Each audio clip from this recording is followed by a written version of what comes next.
O pessoal ficou cobrando, e aí? Tem que falar uma coisa, vocês não vão se pronunciar sobre isso? Uma acusação gravíssima. E aí foram publicadas notas. Primeiro a nota do ministro, aí depois o Banco Central soltou a nota.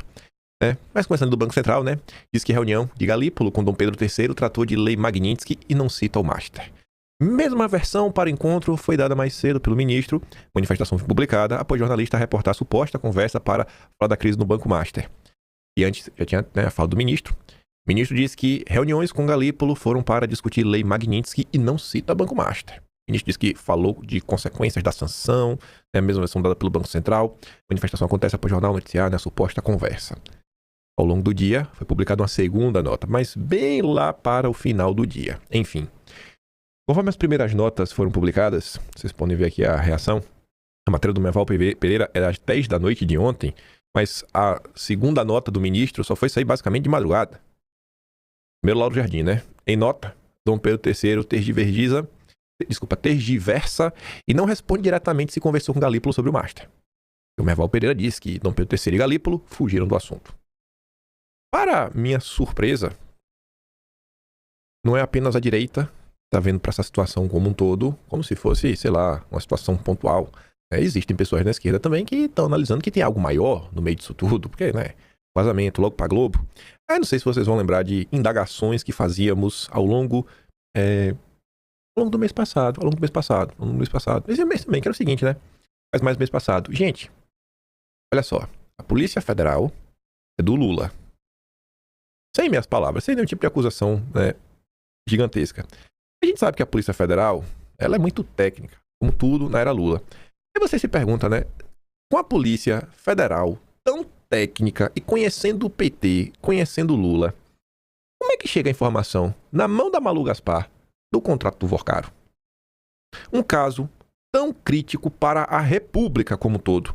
Porque é político do Centrão, bateu no judiciário também, grandes empresários. Como é que um caso tão caro, tão crítico, chegou na mão da Malu Gaspar, sabe? Ela não achou no Google. A Malu Gaspar chegou a colocar prints do contrato, que se concluído seriam em torno ali de 120 e poucos milhões, quase 130. Sabe? A Malu Gaspar é uma jornalista veterana da Globo. Jamais, ela tem a coluna só dela. Ela fala diretamente com os chefes de jornalismo da Globo e dificilmente estaria se movendo num caso como esse que choca a República como um todo, sem anuência da família Marinho. Quem manda no pedaço? E o nosso companheiro aqui, nosso amigo Léo, Globo dobra a aposta contra Moraes e diz que ele tergiversou em sua nota sobre o diálogo com Galípolo. E você vê que é uma dobradinha da Malu Gaspar com o Lauro Jardim, nosso porta-voz do mercado financeiro, que trabalha lá na Globo, também tem sua própria coluna. Aí, a Globo, ontem no Jornal Nacional, dedicou um tempo nisso daí. E aí, primeiro, a menina que apresenta, ela basicamente reportou sobre as notas. Só que depois disso, veio esse senhor para começar a trazer, alguns pontos aí que você fica assim, rapaz, imagina como é que o telespectador em casa reage. Tem tantas informações estranhas, pelo menos que não são tão normais de se ver ao longo da República. Vamos aqui ouvir juntos, Escuta só. Vamos aqui ouvir juntos, Escuta só. O ministro do Supremo, Alexandre de Moraes, divulgou uma nota sobre a reunião dele com o presidente do Banco Central, Gabriel Galípolo. Segundo Moraes, esse encontro foi para tratar sobre as implicações da lei Magnitsky, aplicada pelos Estados Unidos. O texto não menciona o caso do Banco Master. A nota diz o seguinte, abre aspas, o ministro Alexandre de Moraes esclarece que, em virtude da aplicação da lei Magnitsky, recebeu para reuniões o presidente do Banco Central, a presidente do Banco do Brasil, o presidente e o vice-presidente jurídico do Banco Itaú. Além disso, participou de reunião conjunta com os presidentes da Confederação Nacional das Instituições Financeiras, da FEBRABAN, do BTG e os vice-presidentes do Bradesco e do Itaú. Em todas as reuniões foram tratados exclusivamente assuntos específicos sobre as graves consequências da aplicação da referida lei, em especial a possibilidade de manutenção de movimentação bancária, contas correntes, cartões de crédito e de débito. Fecha aspas.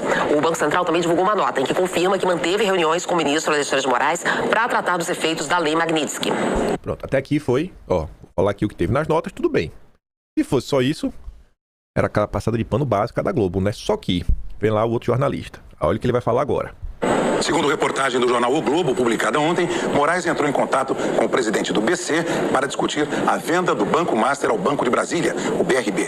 A reportagem informa que Moraes procurou Galípolo ao menos 4 vezes, por ligações telefônicas e presencialmente. O Banco Central barrou a venda do banco em setembro.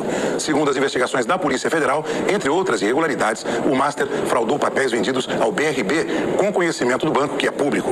A PF estima a fraude em 12 bilhões de reais. Ainda de acordo com com o jornal O Globo, a mulher de Moraes, a advogada Viviane Barsi de Moraes, tem um contrato de prestação de serviços com o Banco Master, que previa o pagamento de R$3.600.000 mensais durante 3 anos, a partir de janeiro de 2024, o que renderia R$129 milhões no total. As notas de Moraes e do BC não mencionam as ligações telefônicas sobre o Master informadas pelo Globo. As notas não respondem sobre isso, não falam no que disse o Globo.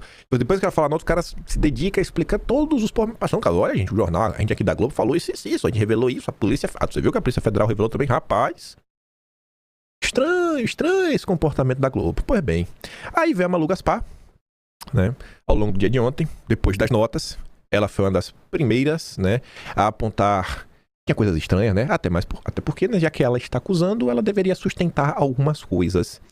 Enfim, não vou falar muito, vou deixar que a própria Malu Gaspar aí se explique. Eu acho também isso é muito interessante. Como a Malu Gaspar recebeu... Assim, ouviu os rumores, ok, é jornalismo. É realmente o Galípolo pode falar, às vezes o Galípolo falou pra alguém, que chegou na Malu Gaspar. Ok, isso é padrão de jornalismo. Agora, como a Malu Gaspar teve acesso a documentos apreendidos pela Polícia Federal do Lula? Do Lula! Rapaz, bicho, essa é a pergunta de milhão. Acho que o povo não tá percebendo. Tinha que perguntar pro Lula isso. Lula, como é que a Polícia Federal deixou vazar para a Malu Gaspar o contrato de 129 milhões, irmão? Vamos ver a Malu Gaspar.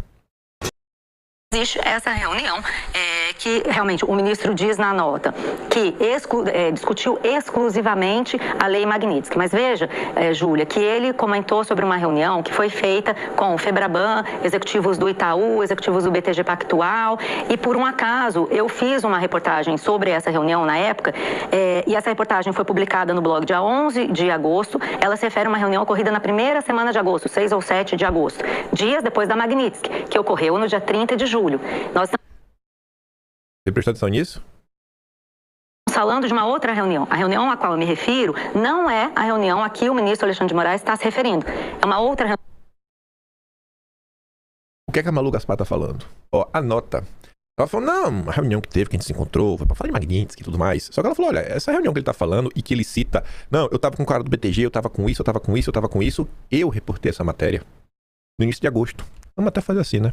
Eu nem pensei em fazer isso na hora. Mas já que eu tô aqui, agosto. Só que essa reunião que ele tá se referindo, que tá com esses banqueiros, ela aconteceu no início de agosto. E a Magnitsky só entrou no dia 30. Então, não tá batendo essa agenda, sabe?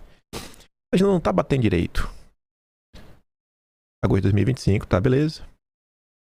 Estados Unidos, deixa eu ver. Deve estar por aqui, ó. Vamos olhar aqui pelos títulos. Críticas ao regime, a Magnitsky não é brincadeira, o cerco continua. Encontro com os banqueiros. Eu nem olhei, né? Mas é capaz de estar por aqui. Vamos ler. Procurar alguma matéria da Malu Gaspar. Bela Megali, do dia 9, ela foi com matéria do dia 11. Bela Megali. Dia 11, é. O Atlas, né? O Atlas tem tudo, rapaz, é incrível. Os assuntos importantes do Brasil tá tudo lá.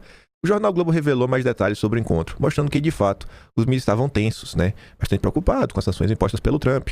A reportagem ainda revelou os nomes de outros bancos que enviaram representantes ao ministro, incluindo o Itaú e o Santander. Além do Esteves, do BTG, estavam também os representantes do Itaú, José Vitor, e do Santander, Alessandro Tomal. E ainda os representantes da Febraban, né, e da Confederação Nacional das Instituições Financeiras, né, que é o Rodrigo Maia. Então, essa reunião, né, ela acabou acontecendo em agosto. E a Malu Gaspar fez as denúncias que estas conversas em torno do Banco Master foram em julho. Então parece que a nota tem um probleminha. Tem um probleminha.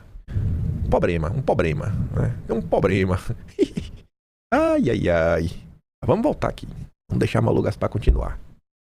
Até porque essa reunião que eu estou contando é uma reunião em que estavam Alexandre de Moraes e Galípolo. Não havia nem por que discutir a situação do Banco Master numa espécie de conselho para esclarecer o ministro sobre a Magnitsky, né? Então, isso é um ponto. O que o ministro está falando é uma coisa, o que a matéria disse é outra coisa. Isso é uma questão. A outra coisa é a nota do Banco Central. O Banco Central tem uma nota de 1 linha e meia dizendo que confirma reuniões sobre a Magnitsky. Não informa quais foram as datas, quantas reuniões foram elas e nem nega que tenha sido discutida a questão do Banco Master. Pelo contrário, Júlio, o que a gente viu nos últimos dias foram diversas reportagens, uma delas inclusive dizendo que o presidente do Banco Central nega em off ter recebido pressão. Nega em off. O que é nega em off para o nosso assinante entender? Ele procura um jornalista e diz para o jornalista que não aconteceu pressão, mas não quer que digam que foi ele que falou isso. Não dá para entender. Se não existiu pressão, basta o presidente do Banco Central dizer não houve pressão. Mas não é isso que o Banco Central está dizendo. O Banco Central está dizendo que houve reuniões sobre a Magnitsky. Ok, ninguém está dizendo nada a respeito disso. O que nós queremos saber é sobre o que aconteceu nessas interações entre o presidente do Banco Central e o ministro Alexandre de Moraes. Outra coisa que a nota não esclarece, o que esse contrato da Viviane Bastos de Moraes prevê? O que o ministro Alexandre de Moraes tem a ver com esse contrato? Por que a mulher do Alexandre de Moraes recebe 3 milhões e 600 mil reais por mês ao longo de 3 anos para realizar um serviço que ninguém identificou ainda? Essas questões continuam pendentes. Então, isso é importante que seja esclarecido. Isso ainda não foi esclarecido e acho que a gente tem que, como jornalista, continuar cobrando, já que nós acabamos de discutir aí toda essa questão de código de conduta. Código de conduta, né? Tem que continuar discutindo. O Malu Gaspar, tem hora que ela falou assim, né? O Galípolo ele podia vir a público e falar, não rolou. Eu realmente não faço ideia. É só a ponderação que é uma mistura de torcedor, obviamente, né? Mas eu fico pensando, será que a Malu Gaspar fala isso porque ela teria, sei lá, como provar que realmente teve? Vai lá, Galípolo. Afirma, Galípolo. Fala, Galípolo, que não teve nada. Fala aí. Fala aí pra gente ver. Fala, Galípolo. E isso chama atenção, né? Muitos jornalistas prestaram atenção nisso. O Ricardo Corrêa